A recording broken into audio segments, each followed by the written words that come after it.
Good morning, beautiful people of the internet, and welcome to another Sunday special live. We have Adam Lawrence playing hide and seek. We will find him, or he will win the grand champion prize. He's quite competitive, so I imagine he will win the prize.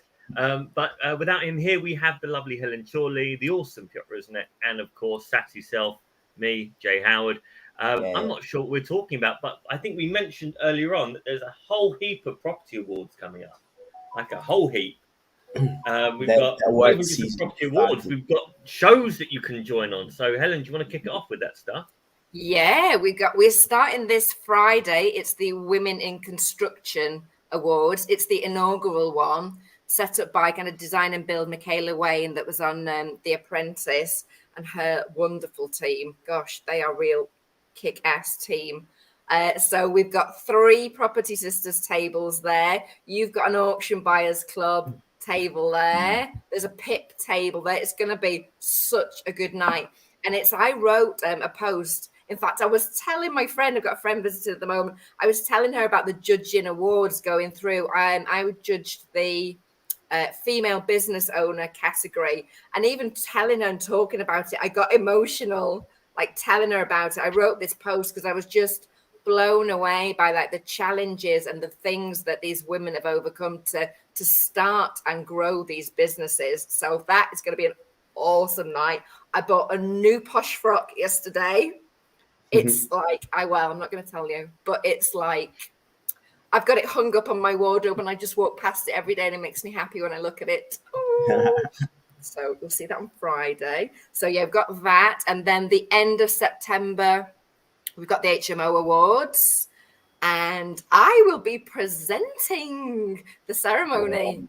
Yeah, and I am really excited about that. I'm flying back just for that weekend.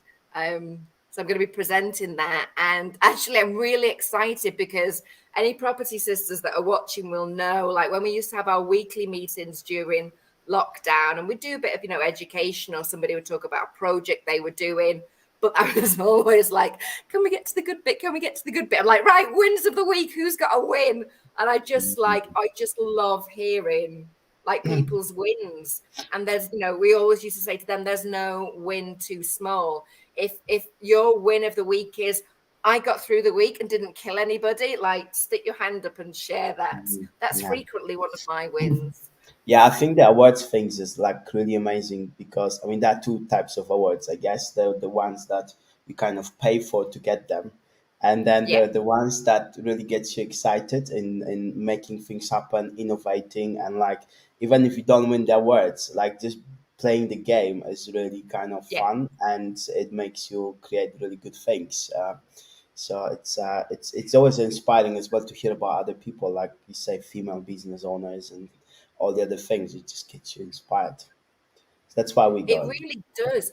And the application process, Jack Jiggins did a really good podcast with Will. Check it out, My Property World, where and actually we did it with, I think Max was on that. Max Rayner as well was on that. That episode, but he talked about actually kind of sitting down. Yes, you do have to kind of sit down and give the process some thought when you apply, but actually taking some time out to do that and look back and he said that was like really gave him like even more confidence. It was really self-affirming to look back and go, oh my God, we did that. Oh my God, we did a great job. And that's why I love like wins and awards, because I just don't think we're so busy doing and what's next and goals and achieve. It's like, actually, if you can take the time to look back and just give yourself some credit for how far you've come and that you got on, you got through, all the mess. And I just think that can be equally as affirming as, right, done, bang, you've got it right. What's next? So I love that. So yeah, HMO Awards, and that's their new ones for this year too. So what's the HMO Awards? Is it like what are the categories there? There's so many different ones. It's not just, like that. I mean, there is HMO Manager of the Year, HMO Landlord of the Year, those type of things. But there's a lot of different categories. So it's a really broad spectrum. So I'm judging. Adam's a judge. I can't remember what category he was, but he's actually done his judging already and announced his finalists. I'm working on that. My category is financial services provider, and it's for financial services providers that have specific products for HMOs. So it's not standard, you can get buy to let mortgage, and it can be a broker, it could be insurance, it could be any type of financial services. So I really like that. That's a new one that I've not seen anywhere else before. Nice. And there was another really good one, which it's escaped me, but not just kind of standard, like, oh, well, here's the standard ones you should have. Like service providers. So one of the Property Sisters,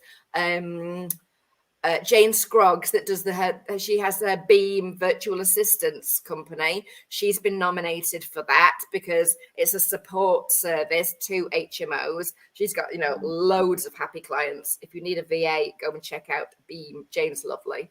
But I love that category. Again, that it's recognizing not just people in HMOs doing it and provide, but just much broader people that you couldn't provide an HMO if you didn't have these kind of people around you, like the finance, like you're the VAs, so I really like that. We should have applied for an auction-related HMO service award. Yes. You can suggest that for next year. Now we do sell quite a few HMOs in auctions, and they do quite well. So now we should create a new category. Helen, think about this. Yeah, I'll put it forward on your behalf. And We've then also got the Property Investor Awards, haven't we, at some stage? We've got to judge him for that. That's in, 2 weeks? 3 weeks? Yeah, I knew that. Yeah. Yeah, in the next 2 weeks, Piotr, I'm spending a day judging. Okay. Okay. A heads up there. I love that. No problem. We'll mark it as your holidays. Yes, yeah. Oh, I didn't know I got holidays. That's lovely. 50 days. Yeah. But that's a good one. Are you back in the country for that one, Helen? Or are you back in Malta? I think I'm back in Malta. I'm trying to juggle things to be there in person because I heard the lunch is really good at that one. The lunch and there may be a drinking situation post hoc, which is normally pretty tasty. There's lunch, then there's more judging, then there's a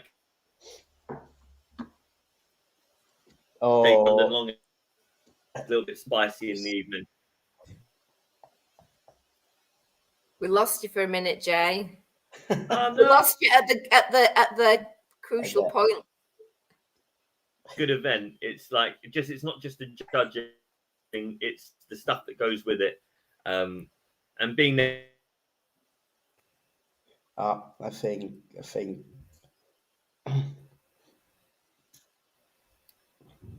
Yeah, Jay.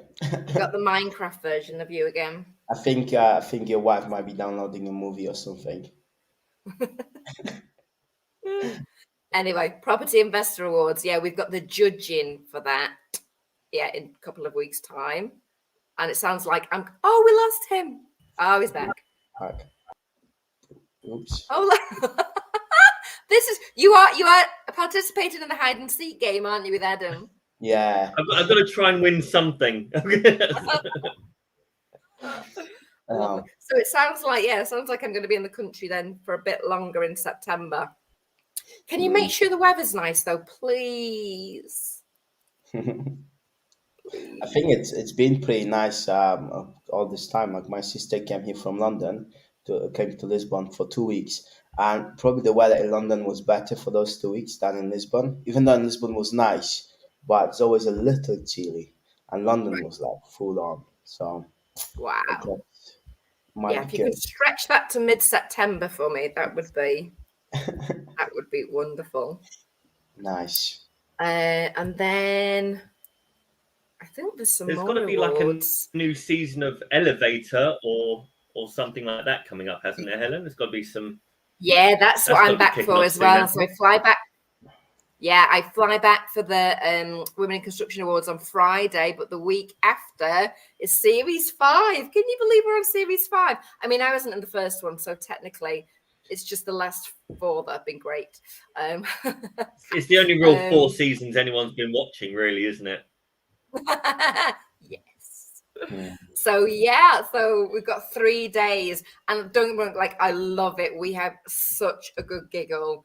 Like Property TV, the guys Michael Hammond and his gang that we film with are brilliant. We yeah, it's such a good 3 days, but oh my god, it's exhausting. It's absolutely exhausting because we have like 25 pitches to see in 3 days, and you have to have as much enthusiasm and attention and be listening for the number one that you see on the first day to the number 25 that you see at the end of day 3, because everybody deserves their turn. Everybody's there to get funding, so it's pretty exhausting. My blood probably looks kind of dark brown color, just fueled with caffeine for those 3 days. But yeah, if anybody has a deal and wants to apply, please go to propertyelevator.tv. It's a really simple form. You just give us a few details. Property TV gang will get in contact with you, and then I think you can provide extra information after that, like a video or extra bits and pieces. But yeah, get your applications in and come and be on the show. Come and meet us. It'd be really cool to see more people. Nice. And those deals that you guys kind of discuss, fund, they need to be like secured. People need to be just in the process, or how early in the stage of securing a deal people need to be. To be honest, we see people at all stages. So not necessarily secured, because actually sometimes people want advice about how to go about securing them. It has to be kind of a live potential. It can actually happen. We are looking to do deals here. We don't want something kind of completely speculative. But if something is well thought out, you've got this, a strategy that you're intending to implement, and maybe you need a little bit more input, or maybe you need help thinking about how to structure it or how to do the finance, then that's totally fine. If it's secured, kind of even better, because then we know it's definitely going ahead and it won't fall through. But yeah, at any stage really.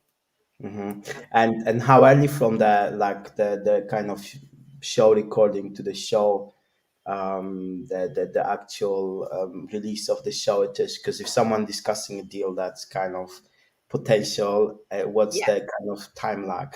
No, there's a big purposefully. There's a decent time in editing. So series 4 we showed in that finished in July. We showed it in June and it went into July. 5 episodes that time, but we filmed it in March. Okay. So that's May, June, like middle of July. So there'll be at least a couple of months of editing and getting it. Then we have to look at it and do all the magic behind the scenes that Michael and his team do. So nothing sensitive kind of goes out. Yeah. Well, time sensitive like that. Nice one. Brilliant. Jay, are you with us? I think I am. I don't know how my internet's faring, but I'm still here. Yeah. Did you want to try it on your mobile? Because it seems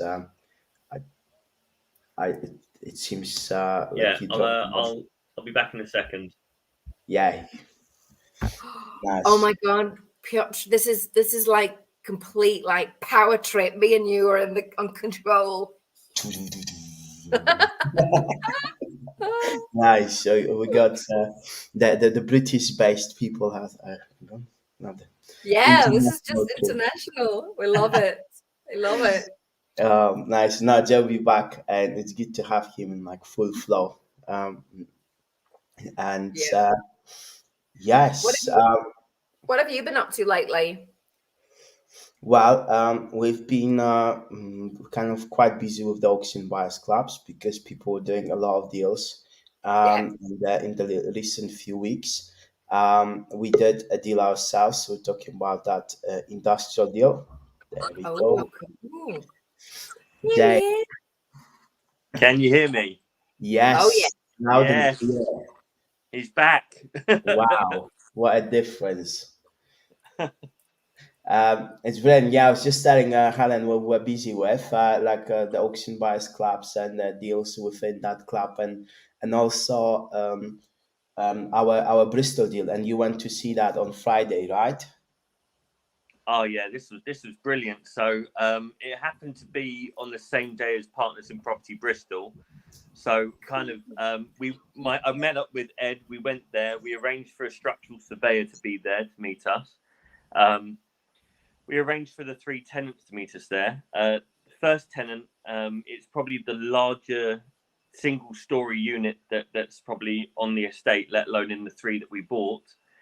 He's got two outside units where he's got additional storing and some racking and put some real investment in there over the years. But the moment you walk through the door, the two side walls are just lined with about 30 years of page 3 models. So just on both sides of the wall, he's just stuck page 3 models on both sides of the wall. So it's kind of like a collage, an homage to mammary glands, essentially. Oh, so he's clearly a classy lad. But he'd been there for 23 years, and he's looked after the place really very well. And he's not sure what he wants to do. Does he want to stay? Does he want to buy his unit? How does he want to do things? He's getting on a bit and his back hurts and all that kind of stuff. The guy on the other end is the complete opposite. The guy is like just a complete, like, he's in the music industry, but he's a bit of a hippie. He rents the whole unit, but he sublets areas of that unit out to other people. And he goes, yeah, he does all of the work himself. And as you're walking around, you can go, yeah, I can see you do all the work yourself. Oh God. But he's got like his own secured parking kind of. It's like a metal fenced off parking area there, and parking on that estate isn't easy. It's quite rare. So that's quite a valuable unit. But that's a 2-story unit or floor plus mezzanine. And then the unit in the middle, guy who's there at the moment, just a really nice guy. You get on with him really well. Good conversation. Towards the end of the conversation, so I think it's best that I let you know that I want to know what he's going to let us know. Wow. That then is really cliffhanger. I feel like we should have the EastEnders music. Tune in next week to find out what he thinks we should know. Can you hear me? You cut out at the EastEnders cliffhanger. He said, I think you should know. And it was like, I'm like, don't leave me hanging. Uh-oh. Can you hear me now? Yeah, just about. Are you on Wi-Fi, Jay, or are you on mobile? Yes, you're back. Wow. Oh, wow. I turned the Wi-Fi off, and now I've just turned it back on because it just kept cutting out. Okay. Well, let's give it a go. So what did he you got to tell you? The unit in the middle. Yeah. Yes. He needed to tell us that his offer on another unit just got accepted. So he's leaving the unit that he rents with us. Oh. So he's leaving, which sounds like a bad thing, but if you think about it, he's just in the last 18 months completely refurbished the unit. Mm-hmm. So it's probably the tidiest unit of the three, which means it's probably going to be the easiest to relet of the three and the easiest to resell. Oh. Yeah, that unit is pretty decent, and also personally, I think he will stay. He's just playing a game. Oh, it's negotiation tactics, isn't it? I think so. We'll see. Maybe that Jay will tell us the third thing. He's been reading Chris Voss. Never Split the Difference. Probably. Anyway, but that's a good. Oh no, it's gone. Going to take a screenshot. Yes. So basically, that's something we're busy with, and we're also exchanging on another deal, hopefully imminently, and that's something in kind of in Bromley area. So we've been quite busy. And there's another deal that we're negotiating, which is a massive commercial kind of property, which is restaurant, offices above, and then like a massive car park for like 25 cars. And in the middle of it, there's a house that's an HMO. It's like the weirdest side ever. Um, Wow. so we're trying to negotiate. Jay's back. I'm trying the computer again. I've got to give it a go. And guess what? Guess what? Guess what? Adam's here. Yeah. Whoa. There he Oh, is. look, hide and seek's over. Who won? Okay, Adam is in, but probably can't hear us. Adam evaded us the longest. That means I can he now. wins. I can now. It's all good. It's all good. We found you. Wow, what a lot of drama on this. I know. It's very interactive. Literally. Jay coming and going, Adam coming and then. Wow. Welcome back, Adam. Thank you very much. Yep, sorry. Unacceptable performance from myself this morning. No, Jake thought you were playing hide and seek. Keeps everyone guessing, doesn't it? And then he joined in with you. Now, do you want to recap what we just were talking about? We were just talking about the Bristol deal, which Adam knows quite well, because after we, me and Ed went down to the Bristol deal, we met up with Adam, Sue, Angie and Ben from the Pit Bristol that was happening on the same day. So we got to share quite a few of the details there. But it's, so the guy in the middle is leaving. The people right opposite the middle unit are a kind of like an MOT company with like tires and all that kind of stuff.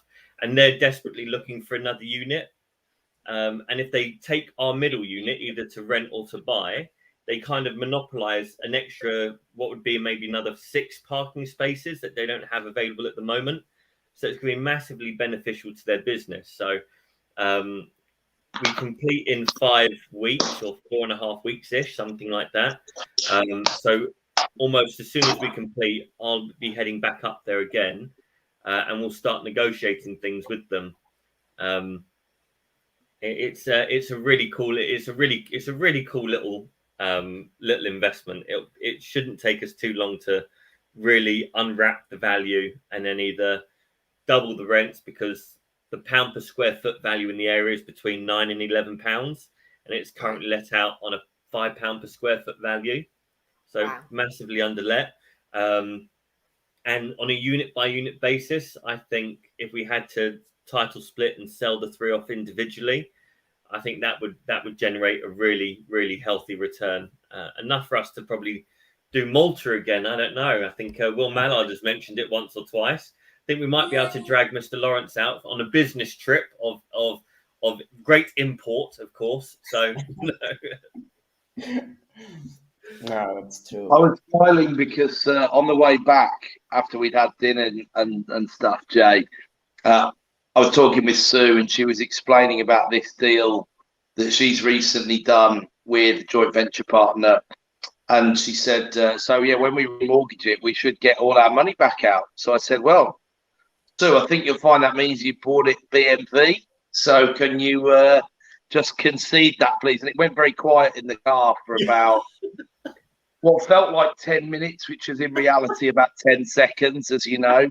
And she said, well, did we buy it BMV because it was wrecked when it was bought? And I said, well, look, the way I've got a lot of my 25% has been maybe buying 10 or 15% below in the first place and then adding that 10 or 15 on a refurb, you know. But that deal there just proves to who says you can't buy 50p in the pounds, you know, when rents are half what they should be. Well, I mean, this is it. You know this probably far better than most, but this is the power of arbitrage, isn't it? The entire system and theory of arbitrage is that if you can buy something at a below what the market perceptive value is and add value, the arbitrage is the value in between. It's the difference that you're able to make from one transactional point to another. Well, there's a beautiful segue there when you say one of my favourite words in the English language into where we are with the energy situation at the moment. And there's a very, very strong link between arbitrage and being too big to fail or too important to mess around with. And that's where we're at right now. I don't know. I assume you guys have read the supplement all the way to the end several times and made a number of notes. So you will have noticed that I've threatened to do an obituary to Boris Johnson next week on his way out. I thought I'd wave him off with the appropriate opprobrium, I think would be the right way of saying it. Because it seems to me he's commented on lots of things over the years, and at the moment he feels a bit more like Nero to me, fiddling while Rome burns, or just frankly on holiday when the country's coming up to what looks like, you know, an event of the significance of the pandemic, or as I've framed it today, an event that's still part of the pandemic. You know, we're not out. We were 2.5 years in total from sort of first case to being able to say we were truly out. Behaviour's not back to normal. China's definitely not back to normal. People aren't going on planes. People aren't doing this, that, and the other. You know, it's another 2.5 years out of this at the back end yet, without a shadow of a doubt. And we could all spin it and blame Putin and all the rest of it. Would Putin be in if it wasn't for the pandemic? Probably not. You know, probably not. So we're still in pandemic economics, and we need to get the old bazooka out of the cupboard. And sadly, Boris's bazooka has seen its best days on many levels, I would think. But I'm not sure he's quite finished bursting forth offspring from his loins just yet. And I'm sure time will tell. But yeah, I did make a comment today around the pen being mightier than the sword, but his sword being a particularly troublesome sword. I wondered if that might have brought a wry smile to the face of one or two, really. But I think he deserves it, really. He spent, 25, 30 years knocking other people, other organisations and all the rest of it. So I'm going to try and get him back in one go, I think, really, and have a bit of a chuckle whilst doing it, I think, next week. That sounds like fun. We'll look forward to that. I need someone like Dom to just Photoshop me a nice gravestone with Boris's best policies on or whatever, and then we'll crack on from there. Or just you're the recipient of some of Dominic's Photoshops, are you? There's a number of I can't really talk about this live on air, unfortunately, but some stuff in draft at the moment that may or may not be release worthy. Don't know if you guys have seen it or not, but yeah. I thought I looked pretty good as The Rock, actually. I was delighted. I was thinking about going Samoan and getting some tattoos and getting into training, to be honest with you. I've not seen that. I want to see that. Well, I'll see if, I'll get something sent over. Dominic's normally quite happy to share. I think that's fair to say. The man's a genius. Yeah, absolutely. Absolutely. We've got quite a few comments and got regards from Liverpool, from Magdalena. And my neck of the woods. Yay. Okay.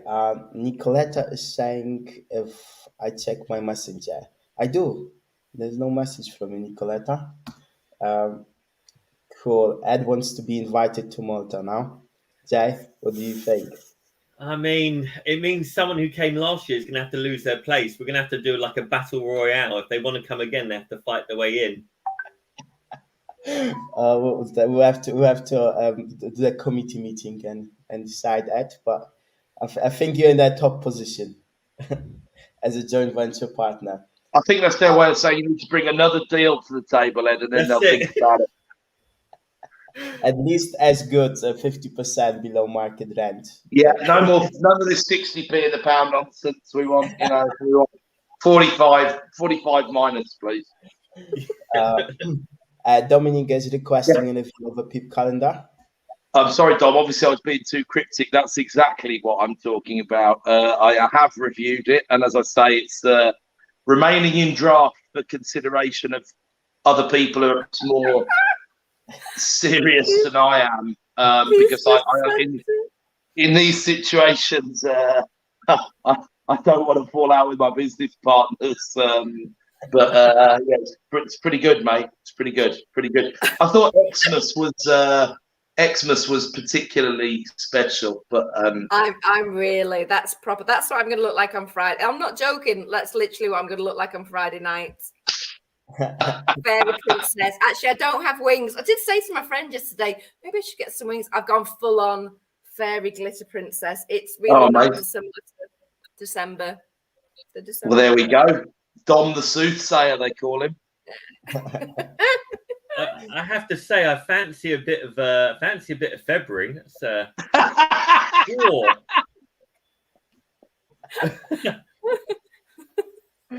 This could be an NFT to end all NFTs. That's all I'm saying. God, I hope July never gets published. We're going to be this has got to be a less. We've got to get this signed off by the partners, guys. Let's just be clear about that. Let's just be very clear about that. Thank you. I thought you were going to say you fancied a bit of September. September's quite. Piotr, you look ravishing in September. Honestly, Piotr. Honestly, I almost fancy you there, babe. It's like Piotr with my hair. I need to see the calendar because I haven't. It's in the Malta WhatsApp. In the Malta chat. Oh yeah, okay. I can see it now. This is getting dangerously close to public domain, folks. I think we might need to. Can we talk about Jordan Peterson or something, Jay? Wow, amazing. I tell you what, I look like I've lost a little bit of weight in July. That doesn't look too bad. It's growing on me. I don't want it published, but it's growing on me. It's the old summer body age, I see. That's it. I think now is the time to reveal the link, the way you guys can pre-order the calendar. All proceeds to charity. Supporting us going to Malta. Yeah. No, it's property professionals prevention of psychotic episode retreat. That's Oh, I thought I was Christmas. I'm December. I've just found Christmas. Oh wow. As I said, good things come in large packages by the looks of it, don't they? Let's face it. Nice one. A comment from Wales saying, "Pay him respect. He is due." I think that was in relation to the Boris Johnson. Yeah. Definitely. Leave it with me, Mr. Mallard. Don't worry. Andrew Carter. Interesting times at present. All doom and gloom. Hard yes. End of life was no.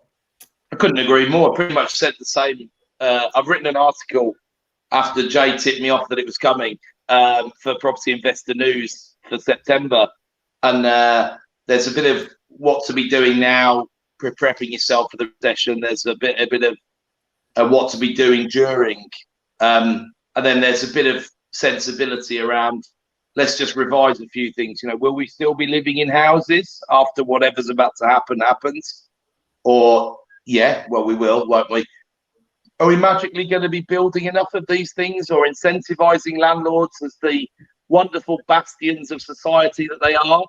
No, we're not going to be doing that. Are people going to stop coming to the UK? Well, if you check the small boats numbers, I think you'll see just quite how motivated people are. Rwanda, Uganda, Nigeria, whatever other countries are in the shaker to theoretically process probably about 9 people or something like that over the next 3 years. That's not putting people off. So are we going to suddenly change the planning system and revise it with this wonderful, slick, well-oiled machine? Doesn't look like Helen thinks any of those are too likely. So, we'll be back to business as usual in an even worse position for most people, which, brutal reality though it is, probably be a better position for us. So that's where we'll get back to, and we just need to keep calm, keep your head while all others around you are losing theirs. All of that. Stay, keep it real. Look at the big picture. Stay grateful. Stay liquid, I think, is another good idea. That's going to be a key one. So I'm going to be spending some time raising some more money over the next 6 months, without a shadow of a doubt. It's the time to do it. I really like how you position staying liquid with this piece of water moving and the That's a subliminal messaging over there. See what I did there? NLP. See there.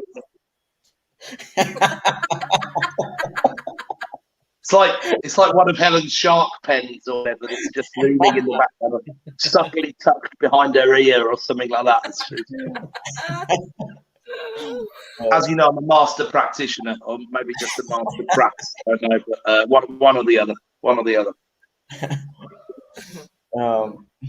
Nice. That's if Will is still watching, Will, can you put the link to that podcast episode that we did? We mentioned it earlier, the one that we did with Jack and Max, because we talked about like the application process for awards. Just a bit of air delegation there. Yeah, we've got some stuff coming up in the next month, haven't we? We've got some stuff coming up. So Friday, we've been through it. Friday, party time. I mean, Women in Construction Awards. Yay! With my fairy princess frock. Oh my god. See, like, people look at my like Insta account. I get this a lot with dating people. People look at that and like, oh my god, you're like hard ass, like masculine. I'm like, oh, you wait till you see me Friday night in my fairy princess outfit. We can do goddess energy. I get that all the time as well. It's a pain, really, replying to the I might be using the wrong dating sites, Adam. Sharksinproperty.com, not the one, no. It's slim pickings, to be honest with you, on the female front, but the male side is very well populated. So nice. Yesterday I was watching, like, I had a sort of heavy party on Friday, so yesterday I was like just watching on the sofa of YouTube and stuff, and somehow I got into, like, on the autoplay, I got onto Ray Dalio video, the 40-minute one about how empires change, and I watched like a few other ones that he produced, but this one was like so interesting, like when he was talking about how, like, the Dutch Empire and then the British Empire and then the US kind of start taking over, and when they start taking over, when they start kind of declining, and what happens when the empire is like really at the peak. It was so interesting, and so I love how the way he presents, because he's very got a beautiful clarity of explanation. Absolutely beautiful. And it's interesting because a lot of people don't know a lot about the Dutch and the fathers of capitalism, ultimately, one way or another, and the corporation, certainly. And what the very clever thing about that video is as well, it was done before the energy price stuff started happening. So you might actually see one of the ways in which Western hegemony does get challenged here, which is a significant historical event. Foreign policy and MI6 and their oppos around the world at the moment must be absolutely alight with what's going on, because there's a serious threat to the way that the philosophy of what we see as the best countries in the world. You know, I know we have different geographical residences, but they generally follow the same philosophy. You know, we forget that majority of the population in the world don't live in regimes as we do, and it's really interesting, and how the whole conflict, or whether that's a direct conflict like Russia going into a Ukraine, or an indirect economic war of sanctions. And you remember what was going on when Trump was president with China, and more than a little sniping, let's say, on the trade front and things like that.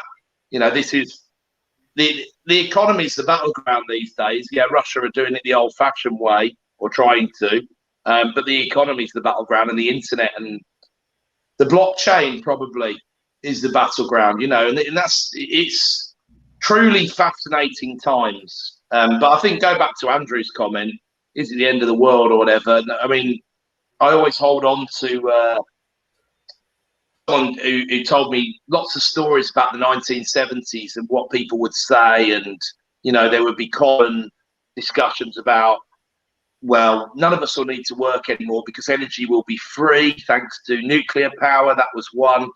This was in the same decade as the 3-day week, remember, and blackouts and serious industrial action, And, no one will have a job anyway because all the computers will have all the jobs.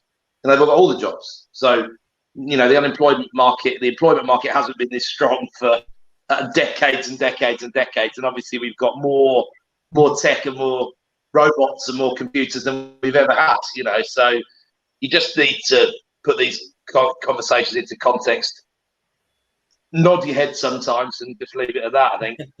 Mm-hmm. So what do you think of China becoming this new kind of emerging power and taking over from the US?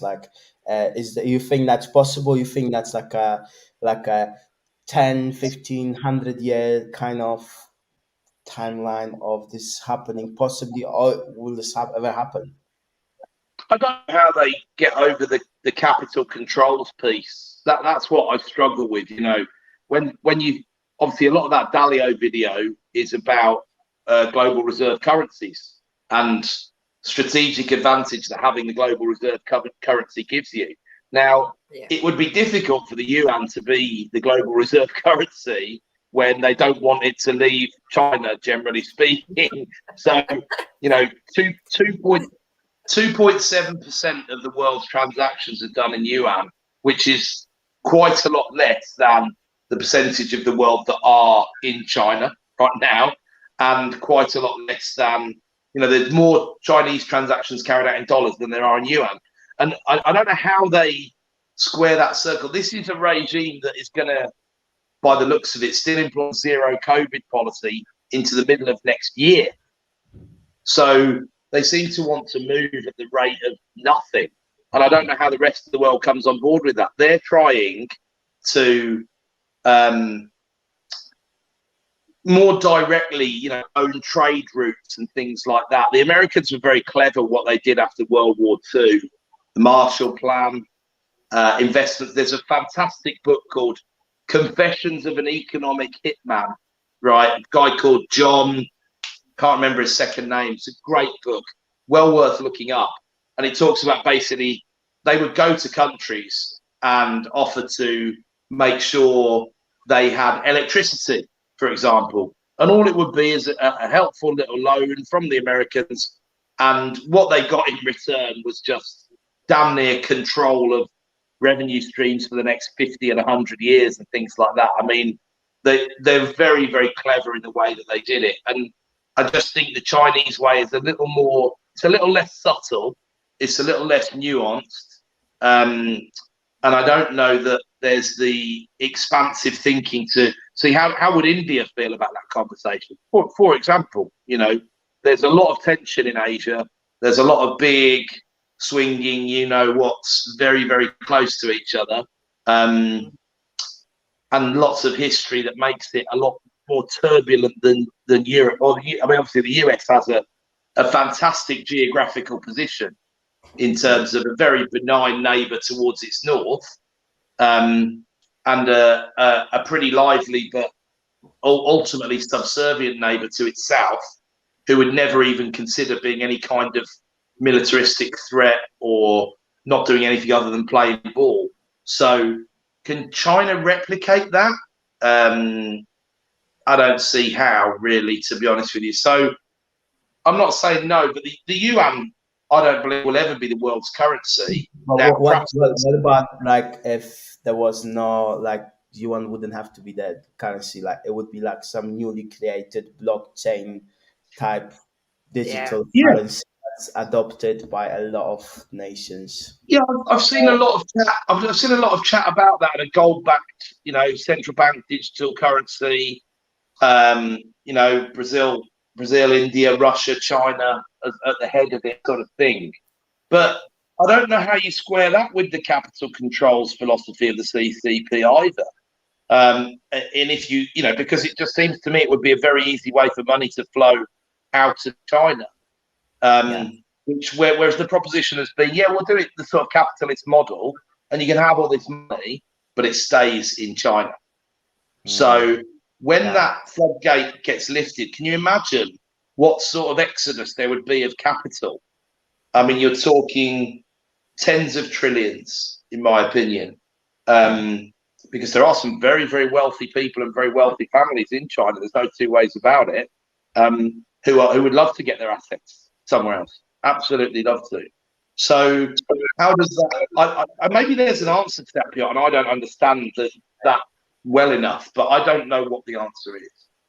Yeah, I think I don't know, just like just again referring to Ray Dalio, like when he talks about like US and China, so he talks about the two different philosophies, like completely opposite philosophies, where in US is the individual who's at the center of in the Western ones, the individual who's at the center of everything, and in China it's the bigger we that's at the center, and then the individuals kind of rights are completely different. They're not as well respected as in the Western world. So like I guess like when that narrative changes towards the we rather than the I, then I think the solutions to all those technical things kind of start coming, because people start relating to things differently maybe as well all over the world, and then suddenly new solutions might be possible. I don't know, but it's just like an interesting conversation to have, because it's a philosophical. I think I agree with you, and I think one of the fascinating things about, and the evidence is there from that video, is America is in its descendancy, right?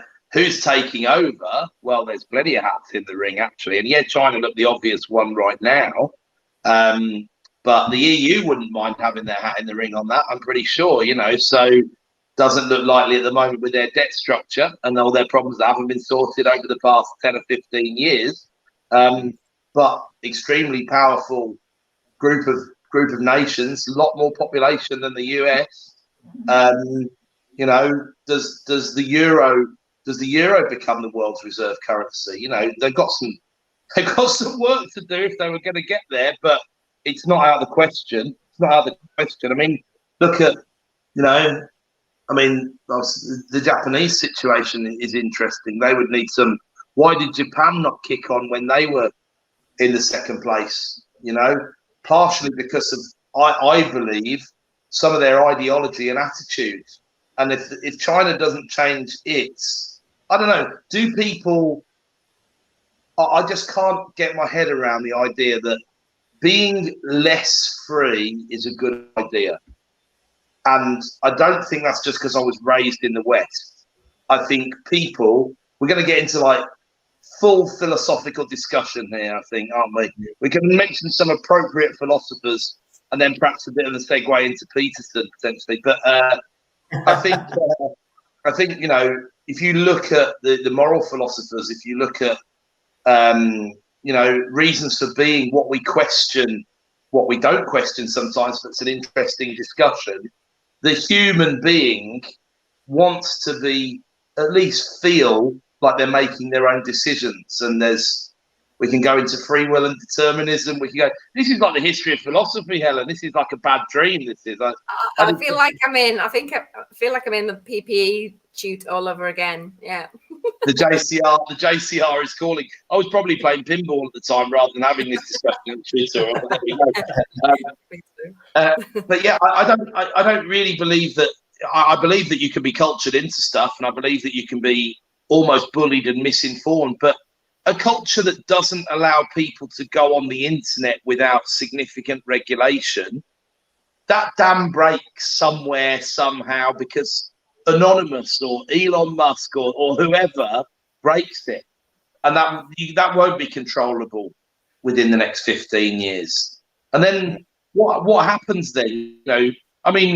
It's such an interesting country, because obviously from a religious point of view, largely speaking, it's relatively secular, but the philosophy is almost the religion. And in many ways, because there's no religion, or not much religion to speak of, or not strong religious overtones, and they don't have like the Judeo-Christian culture, which is completely the other way around now. We don't need the religion because we've got the values that come from the religion.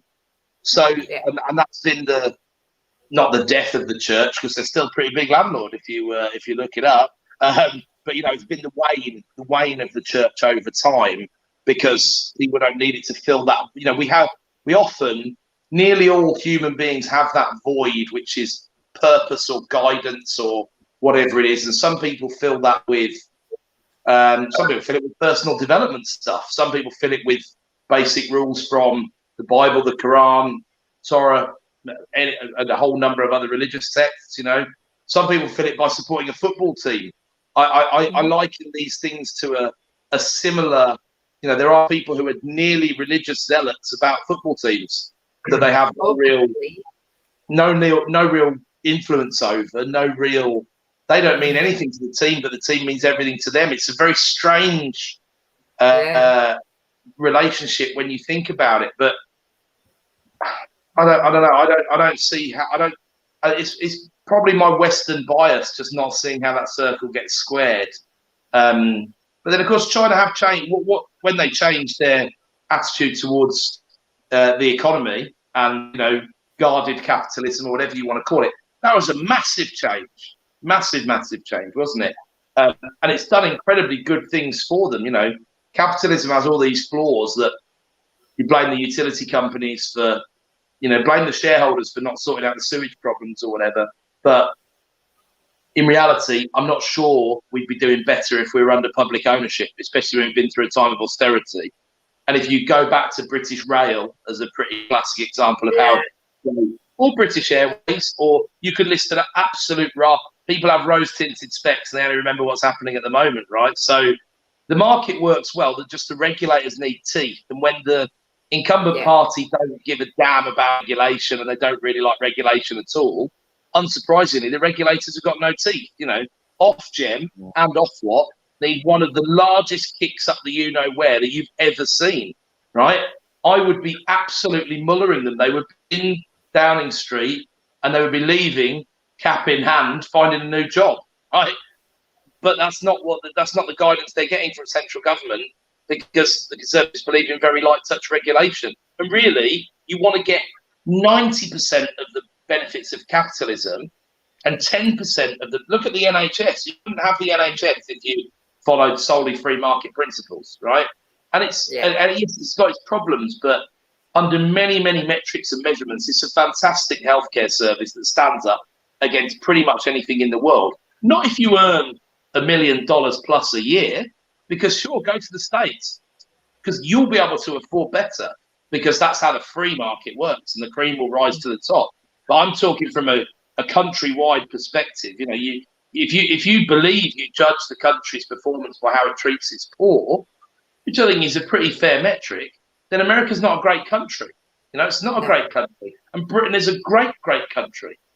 As long as it, while we stay as a fourth at the moment until Scotland leaves, and then we see what happens, But it's still great. It'll still be a great country, with or without them. So hopefully with them, but let's see. Let's see. Yeah. Talking about the NHS, Adam, what are your feelings or research? Have you done any on the people saying that the NHS is being broken up and sold off privately? Have you heard anything like that? I hear a lot. It sounds a little bit conspiracy theory kind of stuff. You're poking the bear. You're poking the bear here, Jay. This is one of my absolute favourite soapbox mega rant discussions. I'm just going to strap the blood pressure monitor on so I don't get too. You've got 6 minutes and 8 seconds. I think I'm a big fan of looking around the world and particularly Europe for how people do things. And I was one of the ones at the very forefront of the pandemic saying, well, maybe take a little tip from the Southeast Asians, right? They've managed 6 or 7 of these over the last 20 years. It's fair to think that they might have some good way, but no, let's not do that. Let's just have a lockdown. Okay, right, yeah, jolly good. And then let's do it at the wrong time, and then let's keep it locked down for too long, and let's do this and do that. And just blunder our way through it utterly tragically, And I think the same goes for healthcare, because healthcare, you can look around at what other countries are doing. As I say, we're not doing a terrible job. Look at someone like Sweden, if you want to consider liberal solutions, because they're one of the most liberal countries in the world. What do? Largely speaking, publicly funded healthcare, largely speaking, provided by the private sector, right? So nothing's being sold off. You're better if the private sector provides a service because they will do it more efficiently for less money, right? And they'll make a profit. And that's what annoys people. If you go to, if you and I, Jay, decide we're going to build a house, yeah, and then we get a plot and it's the semi, and the local authority's got to build the semi on the other side, right? We might deliver it for 150 grand. How much do you think the local authority would deliver it for? 86. See, some people would say that, and I think that's a mistake. I think they deliver it for about 300 grand. Yeah. Because as soon as everybody knows the local authority are doing it, and you can go and look at what happens in LA when they try and build houses. 700, they can't deliver a house for less than $750,000. I'm sorry, but that's bollocks. All it is the gravy train, and the gravy train starts, and everybody jumps on. Yeah, I spoke to someone who's in management in one of the NHS trusts. I'm not going to say anything more than that. Probably out her a little bit, but basically they had to go through an intermediary to bulk buy light bulbs. Yeah. Because if they went direct, the price would be, instead of the price being 98 pence per, like the long filament light bulbs, to being £3.60 or something like that. So they had to almost set up like a shell company there to buy in these materials in order for them to do stuff. And then the other thing they have is they only have within the trust X number of people who can do like the delivery of refurbishments and changing light bulbs, like on the whole maintenance side. So if they don't have that facility or that those people, they then have to bring in people from the outside. And at that point, you can't hide the fact that you're the NHS, and all of a sudden you're paying, instead of £12 an hour, you're paying £26 an hour. Right? Exactly. So a lot of people are like, oh, the NHS costs us so much. Well, stop robbing them then. Yeah. It's right by my office. Yeah, there's a development that was done in 2014, a really significant development for the area. I think it was a couple of £100 million to get done, and there've been associated further developments within an eighth of a mile that have happened in the interim. Some, all delivered by the private sector. But ultimately, Asda's on the site, and that's the anchor tenant, right? And Asda had negotiated to get this done for 15 years. They had a bargaining chip piece of land. It's a fascinating case study. And our office is what used to be the development site office. So they were finished with it in 2016, and we bought it, obviously BMV, sorry to say. But if you look, Asda have actually got a 150-year lease on that land. And who's the freeholder? Solihull Metropolitan Borough Council. And what was the lease premium? Oh, I can't even remember, but it's a big number, right? So has that all been sold off to Asda, or is the daddy still the council and are they still going to own the land all the time? I'm getting the device overheating message, so I reckon I'm going to be on my merry way, folks. I'm afraid. I think we lasted a lot longer than yesterday. We're only a couple of minutes away from the hour mark. So, and what a bombshell to drop it on. Mic drop. That's it. Nice one. Thanks for bye, everyone. Jumping on. Yeah. Cool. All right, we're finishing how we started. Triumvirate. No, it's a great chat from awards to philosophy to the breaking up of the NHS and suppliers of materials to government organisations. But a real mixed bag there. Yeah, absolutely. That's good. Well, let's wrap up. We need to start writing the article for Property Investor News. Apparently, deadline is today, so I've got work to do. Have you written yours, Helen? Not this month, no. No, this month is a month off. Got a month off. Okay, nice one. Good. Good. Well, we need to get going with this. It'll be a case study and a bit of a market update type bit. Yeah, I've been told my percentages and are not easily understood, so I'm just going to go for more of a temperature gauge of the market rather than a number gauge of the market. So we'll see how that works out. So there's some really interesting points to make. There may still be some percentages in there, but not as percentage heavy as it's been in the past. Nice one. Really good. Really good. Well, thanks everyone for tuning in and posting comments on Facebook, YouTube, and LinkedIn. And for those of you who are coming to Women's in Awards, Women in Construction Awards, on Friday, I hope to see you there. And see you there. And you will also see glamorous Helen in her princess outfit. So excited. Nice. All right, guys. Have a great Sunday. Have a great Sunday, everyone. Bye.